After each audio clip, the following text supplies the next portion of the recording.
नमस्कार विद्यार्थी मित्रो, आज आपल्याला लिनियर इक्वेशन किंवा सायमल्टेनियस इक्वेशन सोडवण्याची तिसरी मेथड बघायची, ती म्हणजे क्रॅमर्स रूल किंवा क्रॅमर्स रूलला दुसरं नाव डिटर्मिनंट मेथड.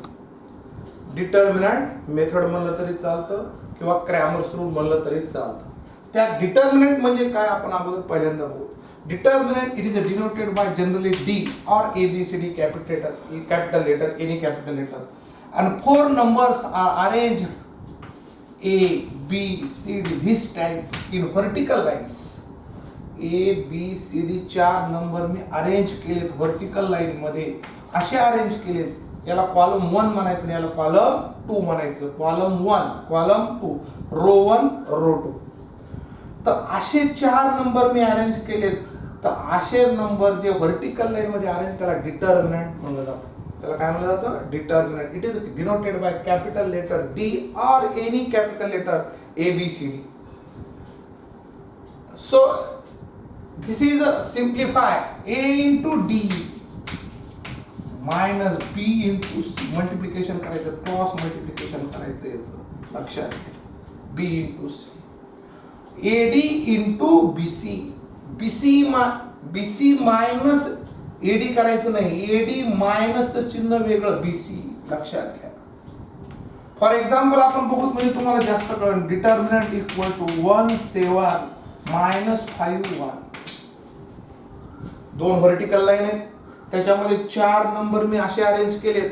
त्याची व्हॅल्यू कशी काढायची आहे? डिटर्मिनंटची व्हॅल्यू ऑफ डिटर्मिनंट इज पहिल्यांदा क्रॉस मल्टिप्लाय 1 into 1 मायनस चिन्ह मधलं जसं तसं 7 into -5. एका स्टेप वाढवली तरी चालते. 1 into 1 1 minus 7 into 5 minus 35 plus minus minus काय होईल? Plus 1 plus 35 equal to 36. Sign कडे लक्ष द्या, चुकायची शक्यता असते. मायनस मायनस प्लस यांचं मल्टिप्लिकेशन किंवा काही जणांना डायरेक्ट जमत असेल तर डायरेक्ट करू शकतात. मायनस मायनस प्लस 7 into 5 मल्टिप्लिकेशनचे नियम वेगळे, ॲडिशनचे नियम वेगळे. इथं मायनस मायनस प्लस होईल. अजून एक दुसरं एक्झाम्पल घेऊन बघूत आपण. Second example for A equal to 3 -2 -4 and 5. Also solve it. 3 into 5 plus bracket मध्ये 3 into असा मल्टिप्लाय करायचं. Minus -4 into -2. थोडस डेंजर आहे, नीट लक्ष द्या. A equal to 3 into 5 50. हे मायनस मायनस प्लस होते, नेक्स्ट स्टेप वाढवली तरी चालते. Into 8 4 into 2 8. आणि हे मायनस वेगळे लक्षात घ्या. 3 मायनस साइन आले, हे मायनस मायनस प्लस होते, प्लस मायनस अगेन मायनस. तर A इक्वल टू 7. करेक्ट. अजून एखादं एक्झाम्पल घेतलं तरी चालेल. तिसरं in C equal to in vertical line in determinant काय म्हणायचं त्याला? In determinant 0 7 -1 4. देअरफॉर कसं सॉल्व करायचं? 0 into 4 मायनस 7 into -1. 0 ने कशाला मल्टिप्लाय केलं तर गुणाकार काय असतो? Multiplication 0 minus minus plus. Sign नीट बघा, चेक करा, गडबड होती, चुकायची शक्यता असते. 7 इज इक्वल टू 7. याला डिटर्मिनंट म्हणायचं. लक्ष द्यायला खूप सोपं आहे. 2 मार्काला प्रश्न येतो. Find the determinant of. अशा तुम्हाला व्हॅल्यू दिल्या जातात आणि त्याच्यानंतर तुम्हाला त्याची तर याचाच वापर आपल्याला क्रॅमर्स रूल मध्ये करायचा आहे. त्यावेळेस अधिक आपण याच्या प्रॅक्टिस करणार आहोत. पण आता तरी तुमच्याला डिटर्मिनंट म्हणजे काय समजा. म्हणून आता आपण तिसरी मेथड बघणार आहोत, क्रॅमर्स रूल और डिटर्मिनंट मेथड. तर ती आपण आता थोडीशी डिस्कस करूया. क्रॅमर्स रूलच्या सहाय्याने क्रॅमर्स रूल और डिटर्मिनंट मेथड काही म्हणलं तरी चालतंय. त्याच्यावर आपण एक्झाम्पल आज बघू. आणि क्रॅमर्स रूलच्या सहाय्याने म्हणजे 3 मेथड पुन्हा एकदा सांगतो. पहिली एलिमिनेशन मेथड, दुसरी ग्राफिकल मेथड आणि तिसरी क्रॅमर्स रूल. शक्यतो क्रॅमर्स रूल वर तुम्हाला क्वेश्चन विचारला जातो. त्यात आपण एक्झरसाइजला सुरुवात करू आणि मग तुम्हाला नीट लक्षात येईल. समजून घ्या, लक्ष द्या, पुन्हा डबल रिपीट बघा, खूप फायदा होईल. निगेटिव्ह विचार करू नका, समजत नाही, समजणं झालंय तर त्या डिटर्मिनंटच्या प्रॅक्टिस सेट, त्यातला आपण पहिला प्रयोग प्रॅक्टिस सेट 1.3. त्यातला पहिला क्वेश्चन तुम्हाला पहिला आणि दुसरा हा डिटर्मिनंटवर आहे, आता घेतले तुम्ही सोडवू शकता तो. आता क्वेश्चन नंबर त्यातला 3 आज आपण बघणार आहोत. पहिला आणि दुसरा डिटर्मिनंटच्या व्हॅल्यू काढायच्या, 2 मार्काचा प्रश्न आहे. आता आपण बघितलं, तुम्ही घरी ते नीट बघा, नाही आलं तर तुम्ही विचारू शकता. क्वेश्चन नंबर 3 असा आहे, solve the following simultaneous equation by Cramer's rule.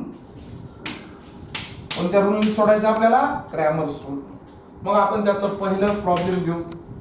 तिन्ही मेथडने करा, एकच उत्तर येईल, पण क्रॅमर्स रूल सुद्धा आलं पाहिजे.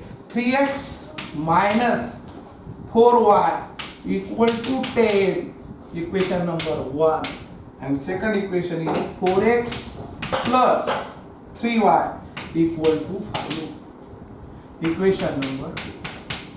लक्षात घ्या,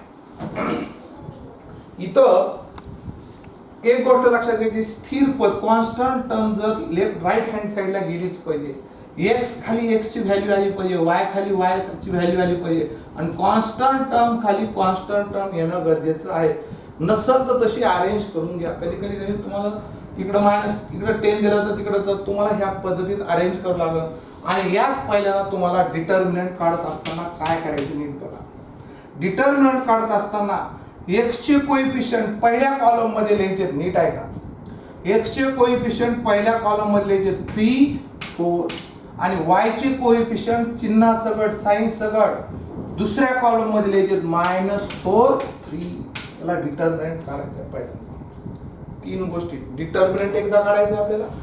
कॉन्स्टंट टर्मचा डिटर्मिनंट काढत असताना विचार करायचा नाही की फक्त x चे कोएफिशियंट आणि y चे कोएफिशियंट. आणि मग आता आपण अभ्यास केलाय, तर याचा 3 × 3 minus -4 × 4. See here again determinant कसं काढ. 3 × 3 मायनस आपल्या याच्यातच किमती इथलंच आहे, आणि ह्या किमतीत -4 is equal to 3 × 3 9 plus 16 plus 9 25. Correct. 16 plus 9 is 25. पहिलं डिटर्मिनंटची व्हॅल्यू आली. एवढं केलं तरी 1 मार्क भेटतो आपल्याला. आता डिटर्मिनंट ऑफ x काढायचं तुम्हाला. डिटर्मिनंट ऑफ x शॉर्ट लिहायचं असं नाही लिहायचं, dx. डिटर्मिनंट थोडंशी बारीक लिहायचं, डिटर्मिनंट ऑफ x. आता डिटर्मिनंट ऑफ x काढत असताना अजून एक काळजी, ज्याचा x ची व्हॅल्यू काढायची आपल्याला डिटर्मिनंट, तेव्हा तिथं कॉलम 1 मध्ये कॉन्स्टंट टर्म लिहायच्या, x च्या कोएफिशियंट लिहायचे नाही, काळजी घ्या. मग कोणते घ्यायचे? 10, 5 आणि y चे व्हेरिएबल दुसरे मात्र ऍज ठेवायचे -4, 3. कधी करायचे? डिटर्मिनंट ऑफ x काढत असताना कॉन्स्टंट टर्म पहिल्या कॉलम मध्ये लिहायचं आणि y व्हेरिएबल मध्ये दुसऱ्या कॉलम मध्ये लिहायचे. x व्हेरिएबल मधल्या इथं कोएफिशियंट इथं लिहायचे नाहीत. पहिल्यामध्ये कॉन्स्टंट टर्म लिहायच्या नाहीत, दुसऱ्यामध्ये x व्हेरिएबलचे कोएफिशियंट न लिहिता तिथं कॉन्स्टंट पहिल्याच्या कॉलम मध्ये लिहायचं आणि दुसऱ्या कॉलम मध्ये ऍज इट इज y चे कोएफिशियंट. तेच काम करायचं पुन्हा.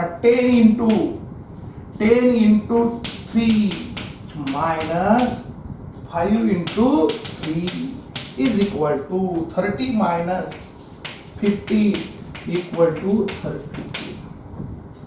Correct. 30 minus -4. हाँ. 5 × -4. 5 × -4. Sorry हाँ. 5 minus 4. थोड़ा सा wrong झाले. 5 minus 4 is minus plus is a 20. Correct.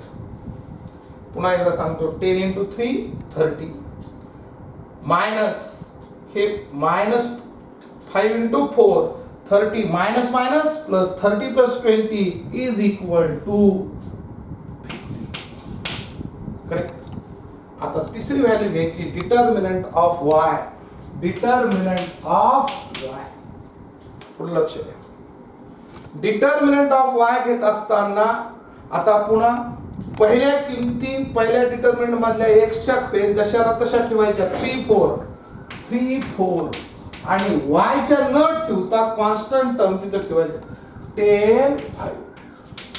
10 5 बघा एकदा चेक करा पुन्हा सांगतो डिटर्मिनंट घेताना कॉन्स्टंट टर्म घ्यायचे नाही x चे कोएफिशियंट पहिल्या कॉलम मध्ये y चे कोएफिशियंट दुसऱ्या कॉलम मध्ये डिटर्मिनंट ऑफ x घेत असताना कॉन्स्टंट टर्म पहिल्या कॉलम मध्ये आणि y चे कोएफिशियंट दुसऱ्या x चे घ्यायचे नाही ज्याचे घ्यायचे त्याचे इथं समजा डिटर्मिनंट ऑफ x असेल तर पहिल्या कॉलम मध्ये कॉन्स्टंट टर्म डिटर्मिनंट y असेल तर दुसऱ्या कॉलम मध्ये तुम्ही कॉन्स्टंट टर्म घ्यायची पहिल्या व्हेरिएबल ऍड इट इज आणि पुन्हा तुम्ही सोडू शकता is equal to 3 into 5 minus 10 into 4 is equal to 15 minus 40 15 minus 40 is 25 correct minus or plus minus because 40 मधून 50 मायनस होईल आता तीन व्हॅल्यू झाल्या लक्षात घ्या 3 मार्काला क्वेश्चन जर विचारला तर अर्धा मार्काचे असतात सिंपल गोष्टी तुम्हाला डिटर्मिनंट काढता आला पाहिजे 3 सेपरेट गणित डिटर्मिनंटचे number 1 number 2 determinant now by Cramer's rule आता क्रॅमर्स रूल वापरायचा आहे नाउ बाय क्रॅमर्स रूल काय म्हणतो क्रॅमर्स रूल खूप सिंपल आहे x ची व्हॅल्यू काढायची आहे determinant of x upon d and y equal to determinant of y upon determinant नीट बघा क्रॅमर्स रूल फार सिंपल आहे ज्यांना छोटे छोटे पार्ट आहेत हे की डिटर्मिनंट काढता आला पाहिजे डिटर्मिनंट ऑफ x काय डिटर्मिनंट ऑफ y काय नाव बाय क्रॅमर्स रूल फार सिंपल आलं तुम्ही हेच गणित एलिमिनेशन पद्धतीने सोडून बघा हेच उत्तर आहे मग डिटर्मिनंट ऑफ x माहिती आहे तुम्हाला x equal to what is determinant of x determinant of x is 50 determinant is 25 therefore x equal to 25 ones and 2s are 2 and y equal to determine minus 25 upon 25 y equal to minus 1 therefore solution is 2 comma minus 1 खूप simple आहे लक्ष देणं गरजेचं आहे Cramer's rule निकष easy आहे determinant काढलं मी determinant पुन्हा एकदा 2 मिनिटाचा गॅप घेतो डिटर्मिनंट काढता असताना कॉन्स्टंट टर्मचा विचार करायचा नाही डिटर्मिनंट काढत असताना x च्या व्हॅल्यू x खाली आल्या पाहिजे y च्या व्हॅल्यू y खाली आल्या पाहिजे कॉन्स्टंट टर्म नसेल तर असं अरेंज करून घ्या डिटर्मिनंट काढत असताना कॉन्स्टंट टर्मचा विचार करायचा नाही पहिल्या कॉलम मध्ये x चा कोएफिशियंट लिहायचे आणि दुसऱ्या कॉलम मध्ये y चे कोएफिशियंट लिहायचे आणि मग ते सोडवायचं आपण कसं सोडवलं बघितलंय डिटर्मिनंट ऑफ x काढत असताना x कॉन्स्टंट टर्म पहिल्या कॉलम मध्ये द्यायच्या आणि y चे कोएफिशियंट दुसऱ्या ह्याच्यामध्ये द्यायचे डिटर्मिनंट ऑफ y काढत असताना कॉन्स्टंट टर्म दुसऱ्या ह्याच्यात घ्यायचे आणि x चे पहिल्याच कॉलम मध्ये घ्यायचे आणि मग क्रॅमर्स रूल काय म्हणतो क्रॅमर्स रूल म्हणतो x is equal to determinant of x upon d and y equal to determinant of y upon d मग ते सॉल्व केलं तुम्ही हे तिन्ही पद्धतीने गणित जर सॉल्व केलं तर तुमचं तेच उत्तर आहे खूप सिंपल आहे प्रॅक्टिसने येऊन जाईल तुम्हाला अजून एखादा आपण गणित बघू प्रॉब्लेम बघू दुसरा म्हणजे तुमच्या अधिक लक्षात येईल हे रफ करतो मी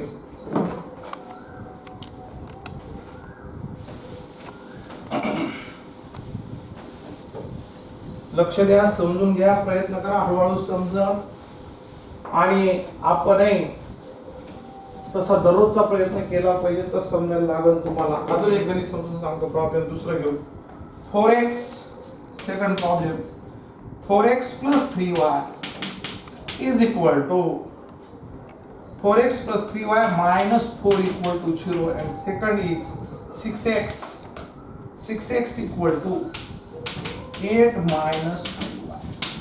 See here 4x plus 3y minus 4 equal to 0 and second equation is 6x equal to 8 minus 5y.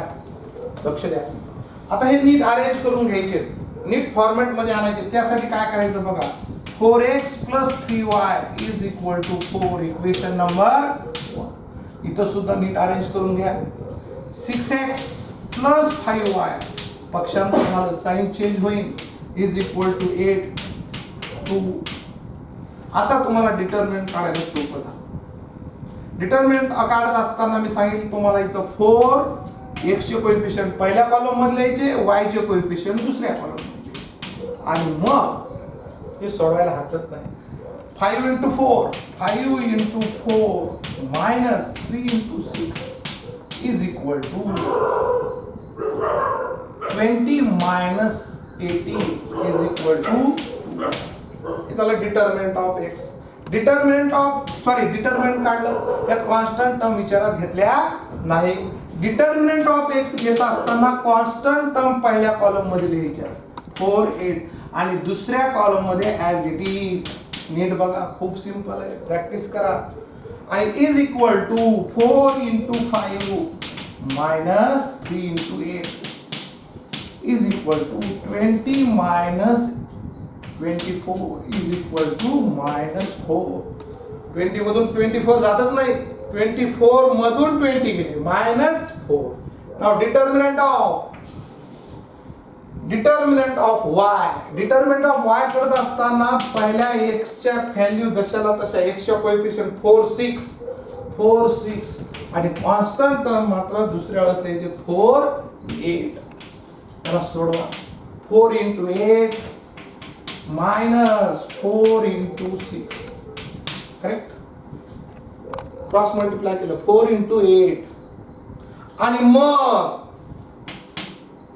8 into 4 32 minus 24 is remaining 8. remaining is 8 राहतील खाली, बरोबर आहे. आणि मग बाय क्रॅमर्स रूल लिहित चला इथं. बाय क्रॅमर्स रूल लिहिलं पाहिजे. दुसरा x equal to determinant of x upon t comma determinant y equal to determinant of y upon d. x equal to determinant of x is minus 4. Sign सकट गया. and determinant is 2 or y equal to determinant of y is 8 and determinant is 2. therefore x equal to minus 2 or y equal to 2. Correct. नीट बघून घ्या, फार simple आहे. दमानी काम, चिन्ह चुकता कामा नये, गोंधळ होता कामा नये, त्याची काळजी घ्यायची.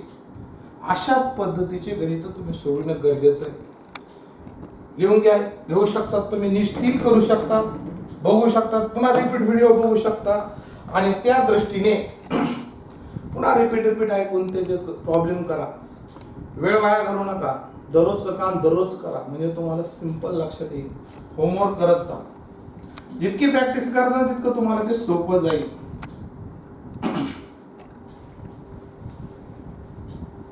ओके.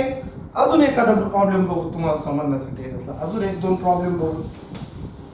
खूप सोपं आहे.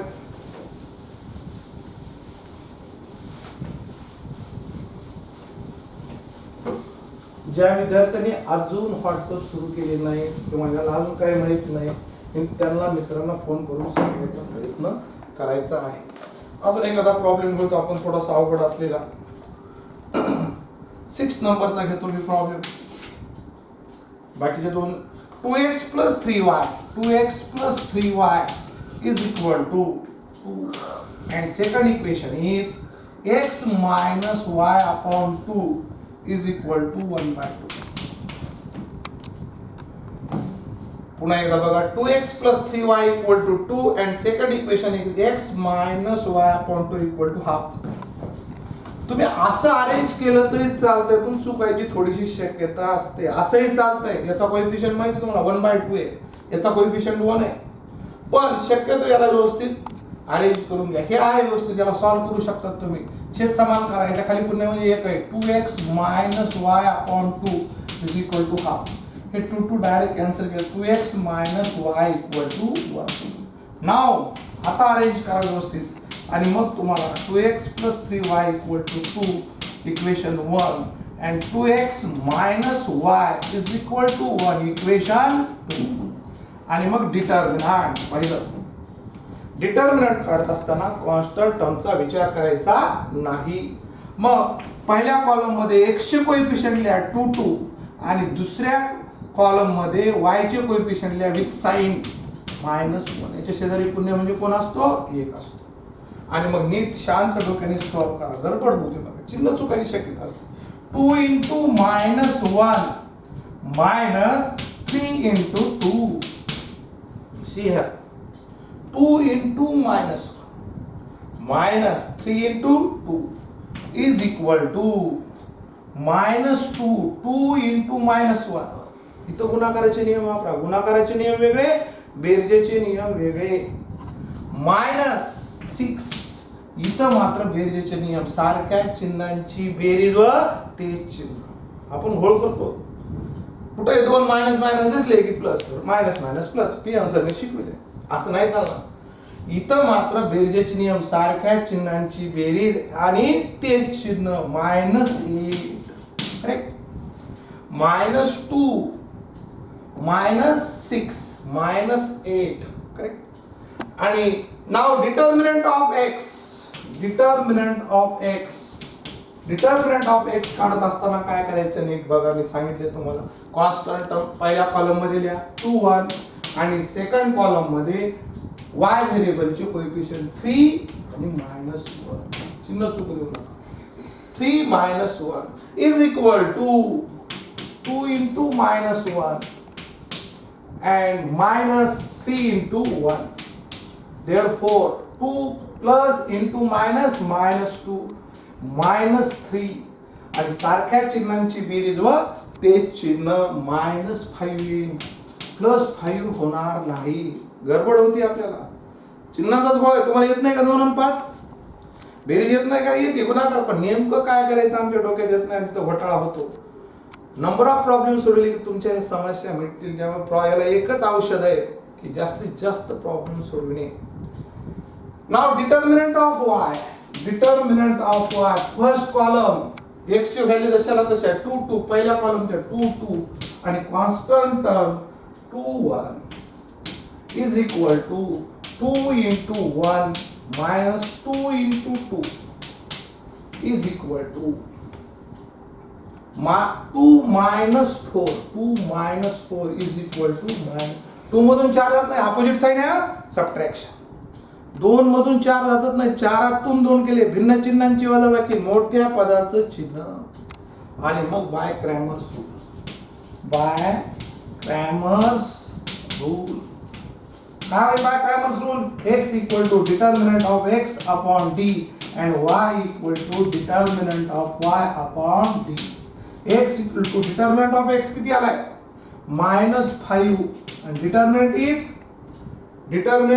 -8 and y equal to determinant of y -2 upon -8. Determinant आणि मग हे मायनस मायनस प्लस होते. लक्षात घ्या x equal to 5/8 as it is and y equal to minus minus हे साइन प्लस होते पण ते 1/4 होते. 2 1 are 2 2 4 are 8. then x equal to 5/8 or y equal to 1/4. Correct. नीट बघत चला. आन्सर चेक करू शकतात तुम्ही बरोबर आले की नाही ते चेक करून पहा.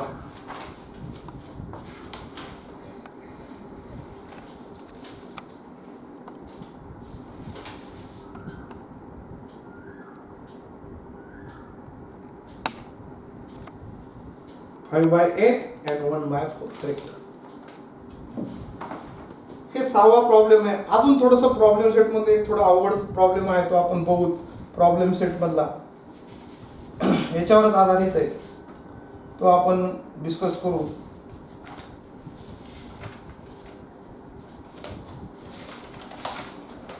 नेक्स्ट प्रॉब्लेम इज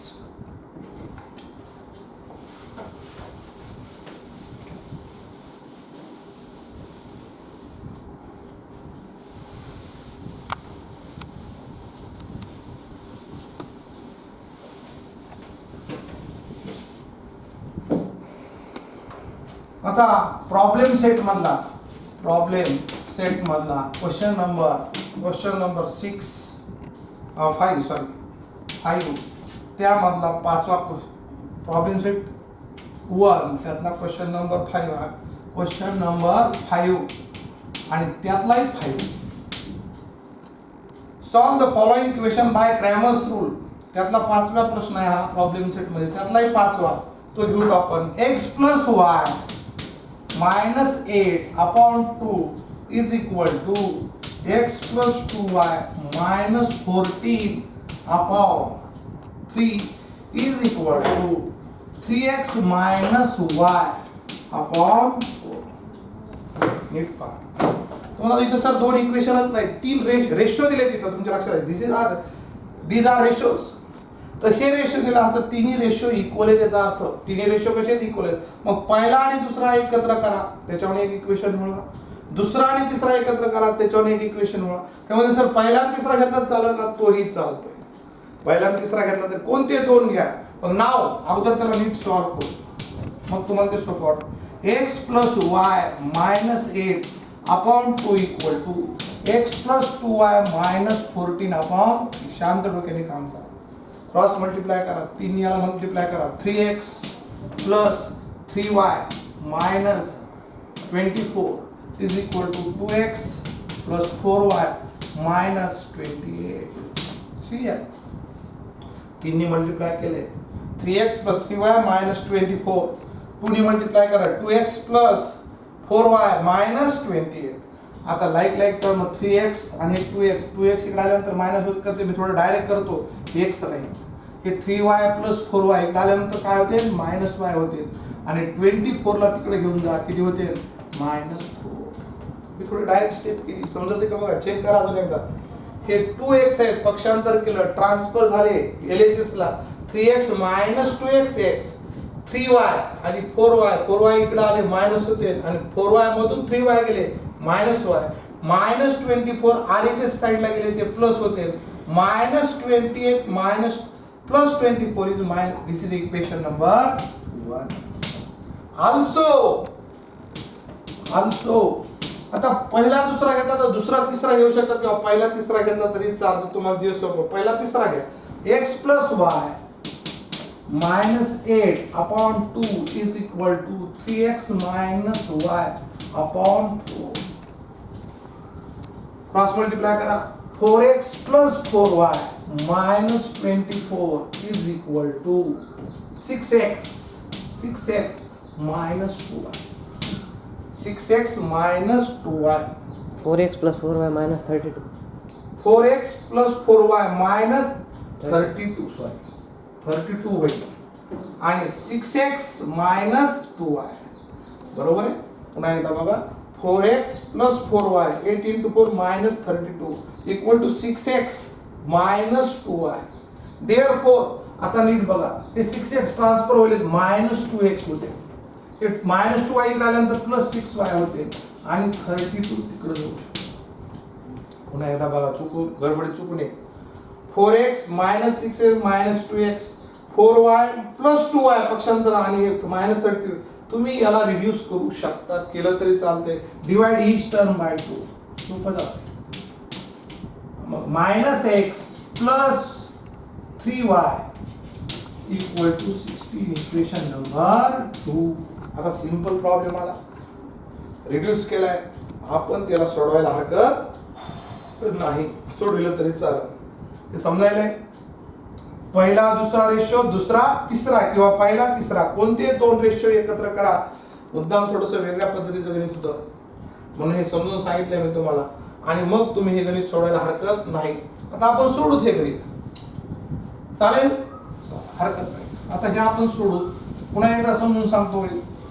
हे दोन इक्वेशन एकत्र करा, त्याला आपण थोडस वर लिहितो. x minus, now x minus y equal to minus 4 equation 1, and second equation minus x plus 3y is equal to 16. equation number 2. आता हे दोन्ही सोडवायला हरकत नाही, आपण हे सोडू शकतो.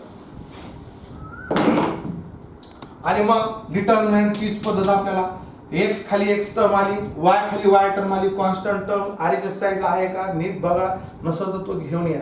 आणि इथं लिहित असताना डिटर्मिनंट 1 मायनस 1, याचा coefficient minus 1 3.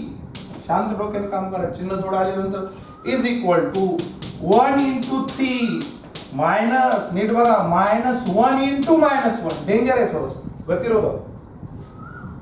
3 into 1 is equal to 3. हे मायनस वेळ minus minus plus 1 is equal to 2 in determinant. दमाने काम करत आला, शांत डोक्याने काम केलं की नवीन नवीन दमाने करायचं. एकदा स्पीड आहे की मग फास्ट काम केलं तरी चालतं. आणि डिटर्मिनंट ऑफ एक्स काय सांगितलं होतं? डिटर्मिनंट ऑफ एक्स पहिल्यांदा कॉन्स्टंट टर्म पहिल्या कॉलम मध्ये लिहा -4 आणि मग y च्या व्हॅल्यू -1 3 अरेंज करा नीट. Is equal to -4 into 3 minus in second bracket -1 into 16 is equal to -12 minus minus plus 16 is equal to 4. कसं आलं लक्षात आलं? 4 16 मधून 12 गेली प्लस 4. डिटर्मिनंट ऑफ y काढा. डिटर्मिनंट ऑफ y काढत असताना पहिल्या याच्यामध्ये x ची व्हॅल्यू ॲज इट इज 1 -1 आणि कॉन्स्टंट व्हॅल्यू दुसऱ्या कॉलम मध्ये लिहा -4 16. Determinant of y equal to काय होईल मग बघा 1 into 16 -4 into -16 -4 is equal to 12. By Cramer's rule,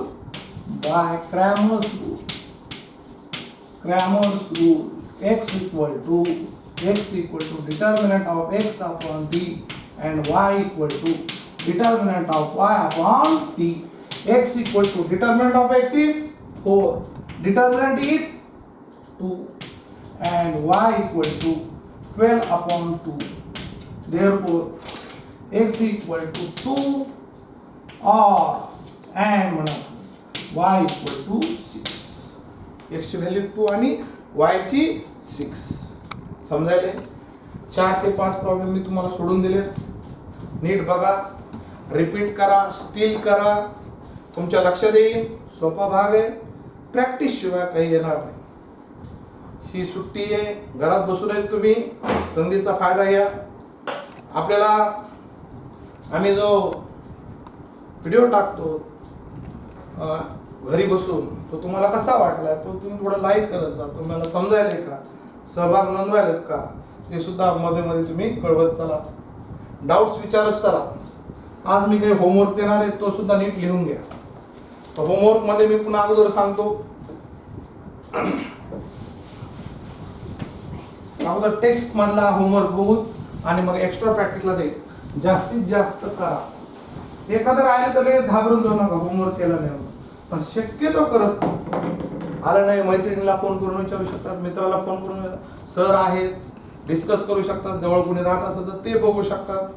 आता होमवर्क मध्ये आता आपण कोणकोणते तरी प्रॅक्टिस सेट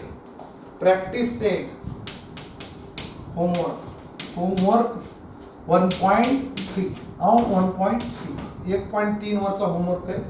तुम्हाला जेव्हा क्वेश्चन विचारायचे ते नीट विचारत चला की कोणत्या प्रॅक्टिस सेटवर आधारित आहे, टेक्स्ट मधलाच आहे का एक्स्ट्रा प्रॅक्टिस मधला आहे, थोडंसं नीट लक्ष काळजीपूर्वक तो प्रश्न टाकत चला.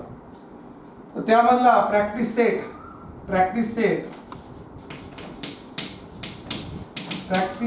1.3 मधला क्वेश्चन नंबर कोणता आहे 1. क्वेश्चन नंबर 2 पूर्ण करायचे. ते एकच होतं याच्यातलं, हे पूर्ण करायचं आहे तुम्ही. आणि क्वेश्चन नंबर 3 त्यामधले पहिले आपण 2 घेतले, 6वं घेतलंय, 3रं 4थं आणि 5वं करायचं. आणि प्रॉब्लेम सेट मधला क्वेश्चन नंबर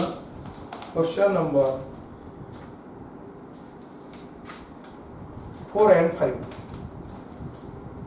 1 मधला क्वेश्चन नंबर पूर्ण करायचा आहे 4 and 5. एक्स्ट्रा प्रॅक्टिस साठी सुद्धा देतोय तुम्ही. माझा होमवर्क आहे एक्स्ट्रा प्रॅक्टिस. त्याचा नंबर 1 घ्या. एक्स्ट्रा प्रॅक्टिस साठी तुम्हाला काही प्रॉब्लेम देतो. 3x minus 4y equal to 7. Second equation 5x plus 2y equal to 3. पुन्हा एकदा बघा 3x minus 4y equal to 7 आणि 5x plus 2y equal to 3.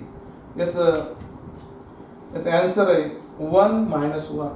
Answer इथे लिहून देतो 1 कॉमा मायनस 1. दुसरा घ्या y equal to 6 plus x. त्याला नीट अरेंज करा. Second equation 3x minus 2y plus 12 equal to 0.